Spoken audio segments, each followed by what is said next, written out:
다시 시즌 2 러브레터 비전을 위해서 같이 마음을 모아 기도해 주시길 바랍니다. 하나님에게 러브레터를 받는 자녀가 되고 세상에 러브레터를 전하는 교회가 됩시다. 부활을 우리가 이제 살아내는 삶, 부활을 선포하는 삶, 또 부활의 능력을 누리는 삶, 이것이 부활절만큼이나 훨씬 더 중요한 것은 복음서 이후의 사도행전을 통해서 우리에게 증거하고 있습니다. 그리고 훨씬 더 강력하게 우리에게 임할 수 있는 그런 하루하루를 우리가 맞이하고 있습니다. 그래서 여러분들 각자의 삶에도 이 부활의 능력이 찬양을 통해서, 말씀을 통해 또 기도 가운데 누려지게 되고 또 선포될 수 있는 그런 삶이 되기를 주님의 이름으로 간절히 축복합니다. 첫 번째 그리스도인들의 삶을 사도행전 초반을 통해서 보고 있습니다. 부활을 경험한 사람, 또 목격한 사람, 또 믿게 된 사람, 체험한 사람, 이 사람들이 첫 번째 그리스도인들이라고 말씀드렸습니다. 이들이 부활을 목격한 다음에 삶이 변하게 됐죠.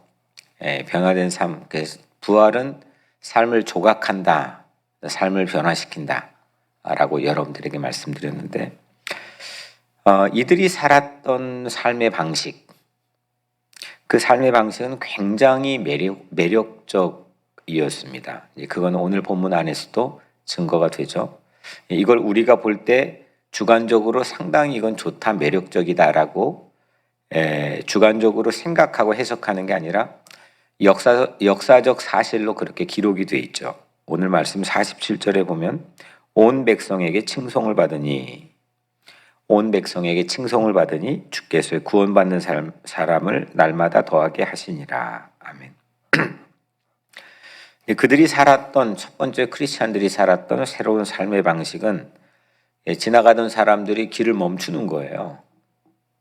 그냥 못 본 채 하고 또 아무것도 못 본 것처럼 지나갈 수가 없는 거죠.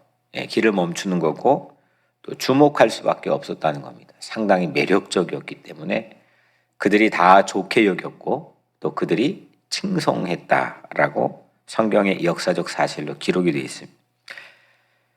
근데 여기에서 우리가 부러움의 대상이 되는 거, 와, 너무 좋겠다. 너는 참 좋겠다라고 부러움의 대상이 되는 것과 이렇게 매력적이어서 감동을 주는 삶은 좀 다른 것 같아요.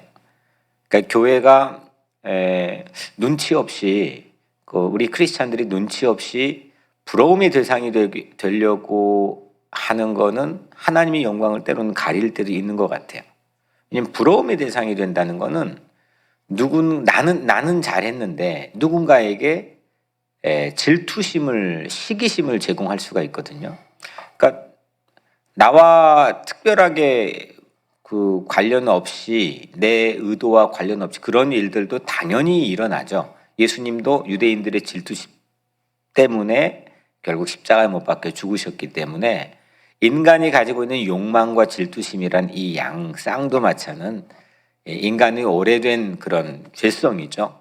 가인도 아벨을 그것 때문에 죽였고, 하지만 애시당초 우리가 목적 자체를 부러움의 대상이 되려고 그런 목적을 우리가 가질 필요는 없다는 거죠. 오늘날 교회가 훨씬 더 커지고 또 우리가 뭔가를 잘 해내고 그래서 뽐내고 자랑할 수가 있지만 그게 감동을 주고 매력이 되는 것과 그냥 부러움의 대상이 되어서 질투감을 제공해 주는 것과는 좀 차이가 있다고 하는 겁니다. 우리 교회 안에 분위기는 상당히 그런 측면에서 누군가를 배려하고 누군가 마음을 헤아릴 수 있는 그런 깊은 정서적인 영적인 그런 공동체의 모습들을 제가 자주 목격하게 됩니다. 그래서 그런 변화가 있었다는 겁니다. 그냥 질투감이 아니라 야, 너희들 잘났다, 너희들 정말 잘한다, 아유 뭐 너희들끼리인가 보다, 이렇게 생각하지 않고 야, 이게 뭐지? 어떻게 저 사람들이 저렇게 행동하게 되지? 와, 정말 매력적이다. 그렇게 칭송했다는 거죠. 그것 때문에 구원받게 된 사람들이 날마다 그 숫자가 더해졌다는 겁니다. 그래서 이 첫 번째 크리스찬들은 뭔가 성취하고 또 소유해가지고 누군가에게 질투감을 제공해 주려고 하는 목적이 아니고 감동을 주려고 하는 매력이 있었다는 겁니다. 오늘 여러분들 각자의 삶에도 그런 매력적인 하루가 되기를 주의 이름으로 축복합니다. 사람의 시선만 우리가 의식할 필요는 없겠죠. 칭송이라고 하는 것, 사람이 나를 어떻게 바라보는 그것만큼 피곤한 게 없거든요. 근데 그걸 의식할 필요는 없겠지만 사람에게 칭찬받을 수 있는 자연스러운 삶의 변화에서 오는 매력은 우리 크리스찬들에겐 절대적으로 중요한 일이 되는 거죠. 오늘 누가는 이 새로운 삶의 방식, 새로운 삶의 라이프 스타일, 또 변했네, 나 스스로 생각하기에도, 또 가족이 보기에도, 주변이 보기에도 사람이 변했네, 바뀌었네, 와, 매력적이네. 이런 새로운 삶의 방식을 확인할 수 있는 4가지 사인을 오늘 한 절 안에 담아 놨습니다. 유명한 말씀이죠. 이게 오늘 첫 절에 있는 42절의 말씀인데, 그들이 사도의 가르침을 받아 서로 교제하고 떡을 떼며 오로지 기도하기를 힘쓰니라. 아멘. 아멘. 여기 안에는 사람들이 당시에 예수의 부활을 체험하고 목격한 다음에 자연스럽게 또 변화되어야 되는, 사람들에게 보여져서 칭송을 받게 된 4가지의 크리스찬의 삶의 징표가 나타나 있고, 이게 모여서 교회, 에클레시아라고 불려지는 교회가 되었고, 그래서 교회의 4대 표지 또는 5대 표지는 반드시 이 안에 있어야 된다라고 하는 게 전 세계 모든 교회 안에서 2000년 동안 추구해왔던 가치가 이 안에 담겨 있는 거죠. 첫 번째는 가르침입니다. 가르침, teaching. 두 번째는 fellowship입니다. 공동생활입니다. 다른 말로 하면 교제, 친교. 이게 워낙 우리에게 익숙하니까 본래 코이노니아라고는 헬라어인데 공동생활이 훨씬 더 우리에겐 좀 예상을 깨고 생소한 의미를 전달해 줄 수 있을 것 같습니다. 그게 본래 또 의미이기도 하고요. 세 번째는 떡을 떼는 것, 공동 식사입니다. 4번째는 기도입니다. 그래서 이 4가지를 오늘 우리가 같이 한번 살펴보면서, 하나님, 내가 오늘 첫 번째 크리스찬들처럼 오늘 우리에게 살아가는 내 삶에도 또 우리 교회 안에도 이 4가지 표지가 다시금 부활의 능력으로 회복이 되고 그걸 세상에 보이고 증언하며 우리가 행복하게 누릴 수 있도록 축복해 주세요 라고 기도하고 오늘 하루 시작했으면 좋겠습니다. 이 새로운 라이프 스타일 4가지는 세상 사람들 보기에도 매력적이었고 칭찬을 받았고 동시에 교회의 뿌리가 되었다는 거죠. 먼저 첫 번째, 사도들의 가르침입니다. 우리를 크리스찬, 한국말로 하면 그리스도인이라고 부르죠. 그리스도의 사람들, 영어로 하면 크리스찬. 이 크리스찬들, 우리들이죠. 우리들이 갖게 된 가장 근간은 누구일까요? 누가 우리에게 가장 뿌리가 되고 근간이 되는 분일까요? 예수님이죠. 그래서 그리스도의 사람들이란 뜻의 그리스도인, 또 크리스찬 이렇게 부르지 않아요? 그래서 미국에서는 아주 사람들에게 보편적으로 많이 불려진 이름, 크리스토퍼, 이런 거 다 크리스찬에서 나온 이름들이잖아요. 그리스도의 사람이 되는 건 모든 사람들에게 흠모할 만한 그런 삶의 모습인 거죠. 그런데 당시에 그리스도인의 첫 번째 사람들이죠. 그 사람들 중에 새로운 신자들이 생겨나게 돼요. 이 사람들 중에 대부분은 예수님을 따라다니거나 예수님에게 직접 가르침을 받아본 적이 있을까요? 없을까요? 없죠. 예수님을 심지어는 본 적도 없어요. 바울도 마찬가지고요. 그래서 예수님의 새로운 삶의 방식으로 그리스도인이라고 하는 새 사람들이 생겨났는데 예수님 본 사람이 없는 거예요. 예수님에게 직접 가르침을 받아본 적도 없고. 그러니까 어떤 해프닝이 생기냐면 예수님을 닮고 예수님의 삶의 라이프 스타일을 갖게 된 그런 사람들이 생겨나는데 예수님을 전혀 알지 못해요. 그러면 사람마다 당시에는 그런 혼선과 혼동이 있을 수 있겠죠. 우리 어떻게 살아야 되는 거지? 무엇을 따라 이런 상황에 어떤 판단을 해야 되는 거지? 지금은 이렇게 성경도 있고 2000년 동안 수없는 전통도 있고 역사도 있고 우리 선배들이 가르쳐준 모습도 있고 우리 엄마 아빠가 보여준 모습들도 있고 수없이 다양한 경로들을 통해서 여튼 굵직한 예수라고 하는 분, 그러니까 실제 역사적 예수도 있고 2000년 동안 각색된 신학적 예수도 있고 또 영적 예수도 있고 여러 예수의 경로를 우리가 접하게 돼요. 게으르지만 않으면 마음만 열어놓고 겸허하게 보면은 그 수도 없이 많이 있어요. 근데 당시에는 상당히 중요한 이슈가 되는 거예요. 우리 예수를 어디서 배워야지? 예수는 어떤 가르침을 해주셨고 예수는 어떤 모습을 보여줬지? 그러니까 누군가의 변화된 모습을 통해서만 이 공동체로 조인이 되기 때문에 실제적으로 원전이고 원래 사람이고 원래 뿌리인 예수님은 그 다음 퀘션들이 생기는 거예요. 우리의 문제는 아예 이제 다 안다고 생각하기 때문에 그런 퀘션이 없다고 하는 사실 자체가 우리에게는 큰 문제이기도 하지만 당시에는 그런 게 이제 큰 이슈가 되고 해프닝이 되는 거죠. 예수님대로 살려고 하는데 예수님을 모르는 해프닝이 생기는 거죠.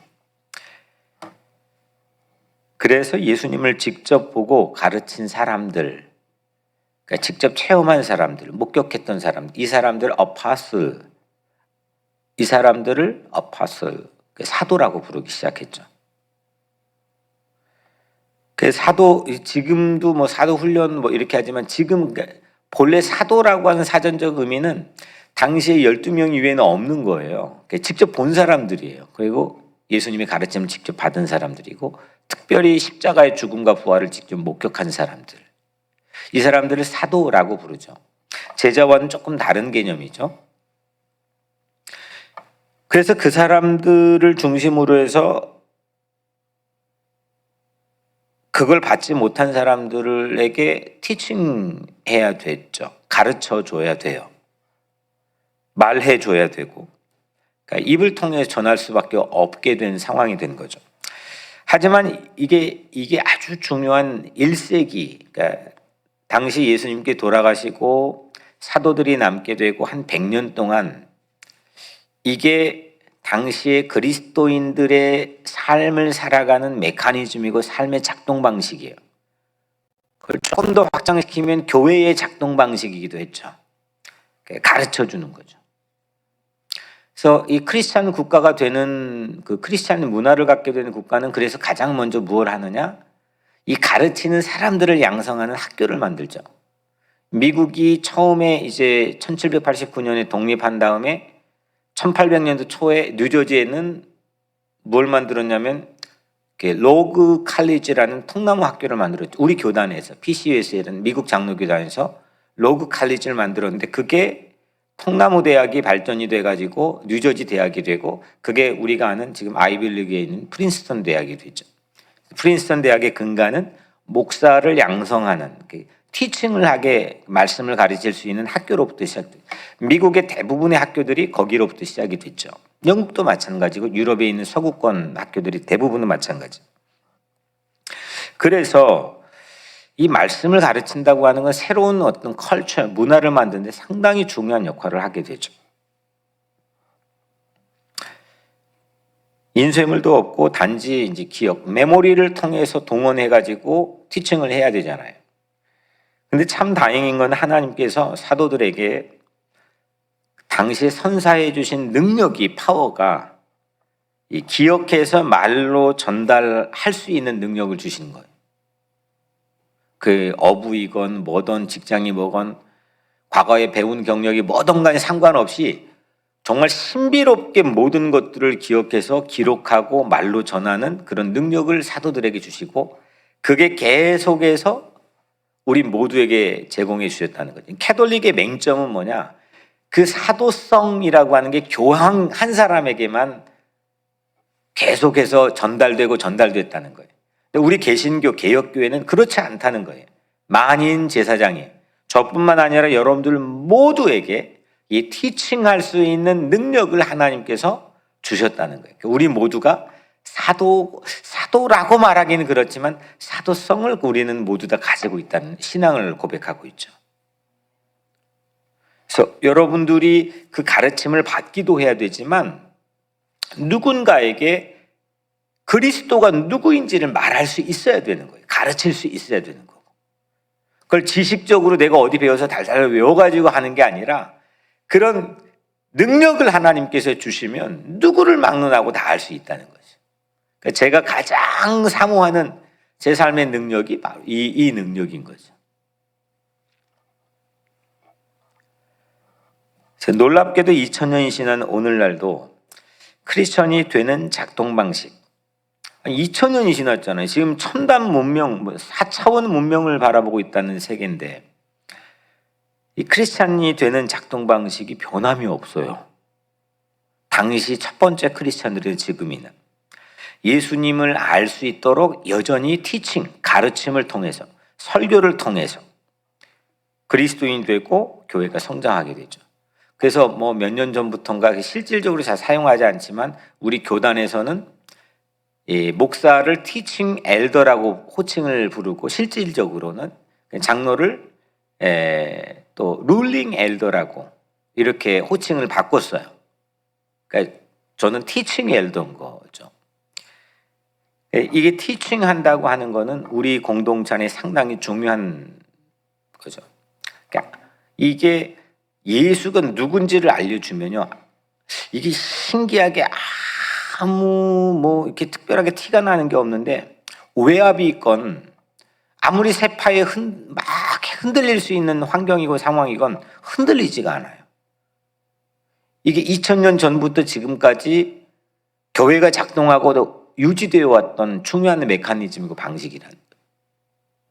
그러니까 우리도 지금 팬데믹이라고 하는 엄청난 위기가 왔지만 여러 가지 뭐 나눔도 하고 뭐 여러 가지 우리가 해야 될 지점들이 있지만 예수가 누구인지를 가르치는 티칭이 무너지지 않으면 개인의 삶도 마찬가지고 공동체의 삶도 마찬가지고 가정도 마찬가지예요. 이게 무너지지 않는다는 거죠. 흔들리지 않는다는 거죠. 오늘 여러분들에게 그 은혜가 있게 되기를 주 이름으로 축복합니다. 그래서 평생에 걸쳐서 저도 가르침을 받아야 되는 거고 예수가 누구인지에 대해서 저도 가르침을 받지 않으면 그냥 늘 정체에 있게 되는 거죠. 내가 이게 옛날에 배웠던 걸로 그냥 울거먹는 거죠. 여러분들도 마찬가지예요. 늘 겸손하게 그걸 늘 배우는 걸 사모하고 그 열정이 식어지지 않도록 해야 된다는 거죠. 그렇게 되지 않는다면 우리는 아주 빠른 속도로 세상의 세속적인 사고방식, 세상의 아주 그 세속적인 그 문화에 금방 빠져버려요. 그리고 예수에 대한 기억력은 희미해져 버려요. 아무리 어릴 때부터 믿었거나 상관이 없어요. 희한해요. 그 예수의 희미한 영향력이나 뭐 거의 그 희미한 기억 정도로만 명맥이 무늬만 크리스찬으로 유지가 되는 거죠. 능력이 없는 거죠. 뉴욕 우리 교회는 이 부분만큼은 어디에 내놔도 핑계할 수 없도록 뒤처지지 않게 하는 게 제 소원이고 제 목표고 제 열정이에요. 두 번째는 공동생활입니다. 교제, 다른 말로 일종의 오늘 번역에도 교제, 영어 성경 펠로우십, 그다음에 헬라 원전에는 코이노니아라고 이렇게 기록이 돼 있죠. 근데 이게 실은 당신을 만나서 너무 반갑고 기쁩니다. 뭐 이렇게 또 우리가 인사하고 또 그런 정도의 의미가 아닙니다. 이건 코이노니아는. 야, 너무 좋습니다. 당신 만나서. good to see you 뭐 이렇게 인사하는 그 정도, 굿모닝 이 정도가 아니라는 거예요. 이거는 함께 산다는 거예요. 공동생활을 한다는 겁니다.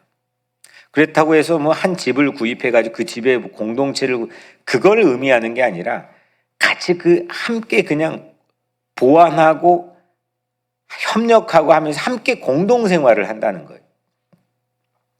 그러니까 확대 가족이 된다는 거죠. 옛날 우리말로 하면 대가족이 된다는 거죠. 어려움을 겪으면 누구든지 도와줘야 되고, 그리고 눈물 흘릴 일 있으면 같이 울어줘야만 되고, 또 기쁜 일 있으면 함께 축하해주고 또 웃어주고 잔치를 베풀어 줄 수 있어야만 된다는 거예요. 이게 예수님에게서 온 문화고 전통이고 가르침이죠. 그래서 그리스도인이 된다고 하는 것은 나는 공동생활을 하겠습니다라고 하는 결단을 하는 것과 마찬가지예요. 그리스도인이 된다고 하는 것. 근데 오늘날 이게 문화 자체가 보통 교회를 선택하는 기준 중에 하나가 사람이 왔는지 안 왔는지 그렇게 군중 속에 묻어갈 수 있고 누가 나에게 물어보지 않을 수 있는, 나에게 누가 이렇게 귀찮게 안 할 수 있는 그런 걸 선호하며 교회를 선택하는 모습이 있기도 아주 많이 있죠. 왜 그런지는 충분히 이게 공감이 되고 이해가 되는 부분이 있지만 그 말은 엄밀히 말하면 난 그리스도인은 아닙니다. 그냥 교회 다니는 사람, 처치 멤버입니다. 이것과 동일한 얘기거든요. 나는 가만히 있기는 그렇고 난 처치 멤버는 하고 싶습니다. 하지만 난 그리스도인은 아직 아닙니다. 오늘날 그런데 미국의 설문조사를 할 때 크리스찬의 인구조사를 하는 데서 교회를 다니고 안 다니고는 큰 의미가 없어요. 썬데이 스쿨 그냥 교회 안 다니는 사람도 뭐 그 크리스찬으로 같이 해가지고 조사하는 경우는 상당히 많이 있는 것 같더라고요. 그래서 지금은 없지만 우리 교회 제가 이전에 들었던 것 같아요. 왜 우리 교회는 이렇게 어려운 상황들이 있으면 시시콜콜이 다 나눠야 되고 또 뭐 기도 막 부탁을 해야 되고 그걸 왜 모르겠다고 이렇게 제가 이게 간접적으로 들은 경험이 있는데 제가 반응은 하지 않았지만 이건 그리스도인이기 때문에 당연히 해야 되는 거예요. 이거 안 하면 교회도 아니고 크리스찬도 아닌 거죠.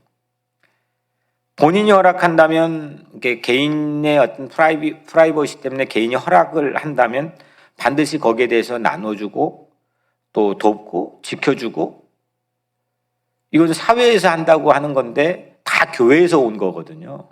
뉴욕 동포사회에서 있는 건 전부 다 KCS 뭐 가정상담소 이거 전부 다 교회에서 왔어요.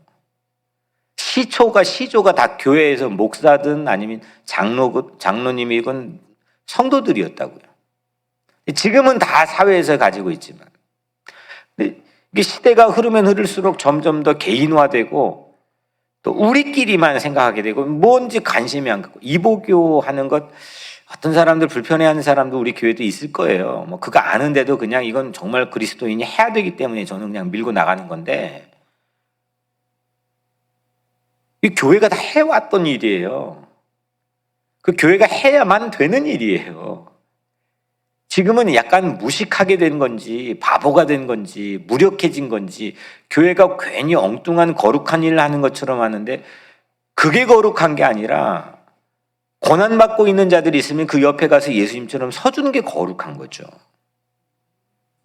그걸 저도 이제 나이가 들어가고 뭐 그러면서 이게 제가 또 열정이 때로는 식어지지 않나, 내가 이게 뭔 딴 생각 갖고 있지 않나, 그런 것 때문에 제가 자책을 하는 게 주님 앞에 죄스러운 거지, 그걸 하는 것 때문에 죄스러운 거는 이건 교회가 엉뚱한 데로 가는 거죠. 목사가 그걸 할 수 있도록 뒷받침하고 격려해주고 또 성도들을 그렇게 할 수 있도록 같이 지켜주고, 그게 교회인 거죠. 그게 크리스찬. 그 안 하는 게 이상한 거죠. 근데 99%가 안 하고 있고 우리 교회가 하나 한다는 건데 자랑스러워해야 되는 거예요. 예수님이 기뻐할 일이냐, 그게 중요한 거지 누군가가 불편해할 거냐, 이건 기준이 되는 게 아니죠. 이게 어떻게 해서 그리스도인이 생겼는지를 우리가 볼 필요가 있겠죠. 그래서 언젠가는 도움을 주는 사람도요, 가만히 제 목회를 좀 해보니까 도움을 준 사람인데 언젠간 도움을 받아야 될 때가 있더라고요. 반드시 있어요. 어떤 형태든지. 신앙생활에서 이 펠로우십, 코이노냐, 공동체를, 이 교제를 등한시하게 되면 사람이 고립돼요. 그리고 신앙은 절대 성장할 수 없어요. 믿음도 지속하기가 쉽지 않아요. 아주 편협하게 되죠. 밖에서 우리를 어떻게 보는지도 모르게 돼요. 이게 오늘날 교회의 얼굴일지도 모르죠. 그래서 그리스도인의 DNA는 함께 공동생활하는 거예요. 예수님이 오늘 그렇게 또 가르치시기도 했고 44절 45절 그들의 모습을 보면 다 함께 있어 모든 물건을 서로 통용하고 또 재산과 소유를 팔아 각 사람의 필요를 따라 나눠주며, 이건 경제적 공동생활까지 실천하잖아요. 무엇이든 공유하는 실험을 하고 멋진 화합이 깨지지 않았습니다. 자신들이 가진 거를 팔아가지고 공동자원으로 이용해 각 사람의 필요를 채워줬죠. 멋있는 삶이죠. 그래서 공동생활을 특징이 있는 한 단어를 그들이 이제 만들어냈는데 그 단어가 사랑이죠. 아가페. 세상에는 당시에 없던 용어죠. 아가페. 이게 단지 그냥 좋다, 왜 이렇게 사랑스럽지, 이거 감정적인 사랑은 아가페가 아니고 필로스죠. 에로스이기도 하고.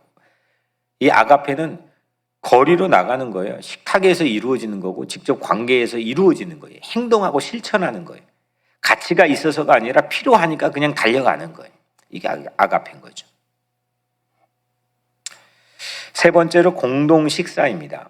이게 중요한 그 크리스찬들이 가지게 되는 표지인데 42절에 떡을 떼며 46절에 집에서 떡을 떼며, 이건 우리처럼 주일에 지금 한 달에 한 번 우리 교회는 상당히 많은 횟수로 성찬을 하는데 그 단순한 성찬이 아니고요. 이거는 그냥 일상적인 식사예요. 식사.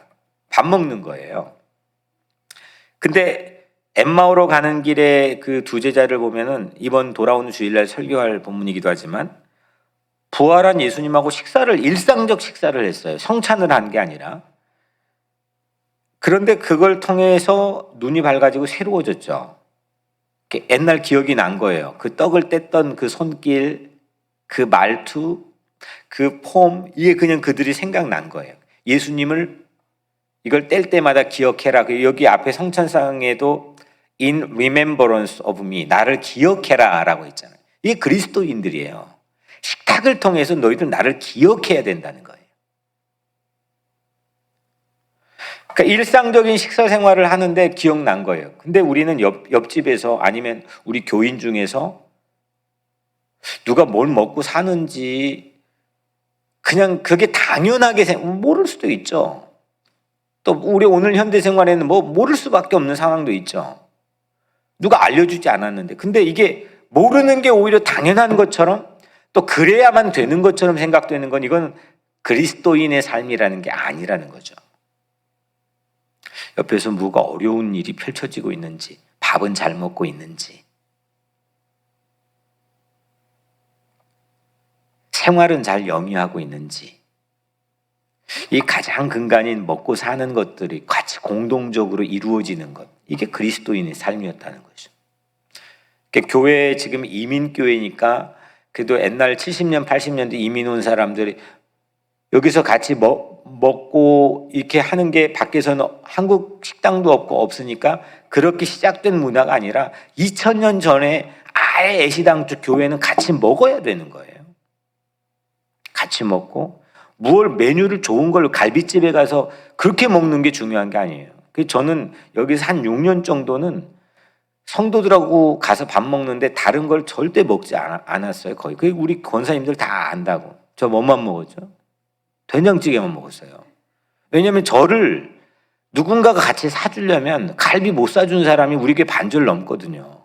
근데 목사가 갈비 좋아하고 스시 좋아하고 그렇게 사람들이 알면은 상대적 이건 공동생활이 아니게 되는 거잖아요. 근데 된장찌개 하나는, 짜장면 하나는 누구든지 사줄 수 있단 말이에요. 나도 사줄 수 있어요. 예. 이게 교회죠. 누군가를 배려해 줄 수 있는 마음. 근데 뭘 좋은 걸 먹어야 되고 또 좋은 데 가야 되고 폼 잡아야 되고, 이건 바깥에서 할 수 있는 거죠. 네 번째, 마지막으로 기도입니다. 42절 오로지 기도하기를 힘쓰니라.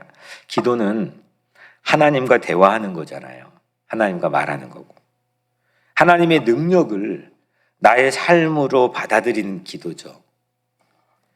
거룩한 노동이기도 하죠. 오늘 위의 세 가지 가르침인 세 가지인 가르침, 공동생활, 공동식사를 아무리 잘해도 기도를 하지 않으면 그리스도인들은 하나님의 사람, 그리스도의 사람이 아니라는 거예요. 기도를 해야 된다는 거죠. 기도의 사람이 될 때 그리스도인으로 우리가 자라나고 성장할 수가 있는 거예요.